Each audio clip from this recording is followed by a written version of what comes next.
আসসালামু আলাইকুম সবাইকে, আশা করি সবাই অনেক ভালো আছেন। এই ধানগুলো বোনাতে আমাদের হাঁসের জন্য একটু সমস্যা হয়েছে। হেস হেস হেট হেস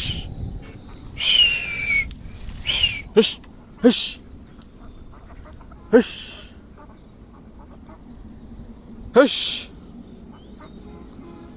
হাঁসগুলো একদম ধান খেতে আইসা পড়ে ধানগুলো নষ্ট করে ফেলায়। যেহেতু অন্য মানুষের ধান, এগুলো নষ্ট হইলে আমাদের অনেক রাগারাগি করে আমাদের সাথে। তো এই ধানগুলা বোনাতে আমাদের হাঁসের জন্য একটু সমস্যা হয়েছে, হাঁসগুলা খাইতে পারে না। হেস হুস হেস হেস। নদীতে দিয়ে আসলে নদীতেও থাকে না, এই তো সমস্যা। যদি নদীতে দিয়ে আসি, নদী থেকে ওইটা এখানে আইসা বলে যা হাস হেস হেস।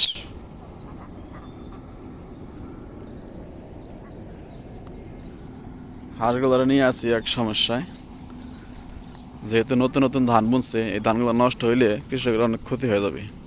যেহেতু আমি একজন কৃষক, কৃষকের যে সমস্যাটা, ওটা যদি আমি না বুঝি তাহলে কে বুঝবে। তো হাঁসগুলো অনেক বিরক্ত করতেছে যারা ধান বুনছে তাদেরকে। আমরা মোটামুটি একটু হইতেছি যে আমাদের জন্য কারো ফসল নষ্ট হইতেছে, এটা ভালো দেখায় না। তো আমরা চেষ্টা করতেছি যে হাঁসগুলোরে নদীতে দেওয়ার জন্য বা অন্য কোনো জায়গায় দেওয়ার জন্য। যখন এসে দেখি যে হাঁসগুলো ধান খেতে চলে যায়, তখনই আমরা তাড়ায় দেই যাতে এখানে না আসে। তো এই দেখেন, ধন চাকার থেকে উঠে আবার এই পাশে আইতেছে। এই ধান খেতে কি বাইরেছে? হ্যাঁ, দূরে ফেলে ধান খেতে যাও গা। হ্যাঁ,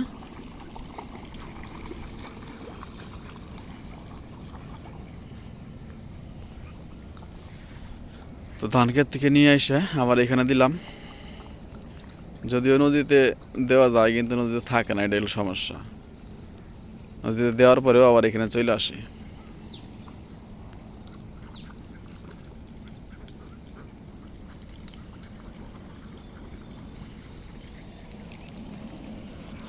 নদীর পানি আজকে বাড়ছে নাকি কমছে, এটা দেখে আসি। পানি বাড়ছে, একটু বাড়ে নাই? আমি দেখে দেখলাম একটু বাড়ছে পানি। মোবাইলে সাউন্ড হয় না, ভাইব্রেশন করা বান, ভাইব্রেশন ছাড়াও, ভাইব্রেশন করা, ভাইব্রেশন ছাড়াও।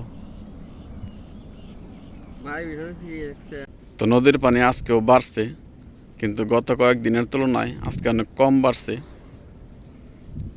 1 আঙ্গুল বাড়ে নাই, তারও কম। তো সবাইকে অসংখ্য ধন্যবাদ যারা কষ্ট করে আমার ভিডিওটা দেখলেন। সবাই ভালো থাকবেন। আসসালামু আলাইকুম ওয়া রাহমাতুল্লাহ।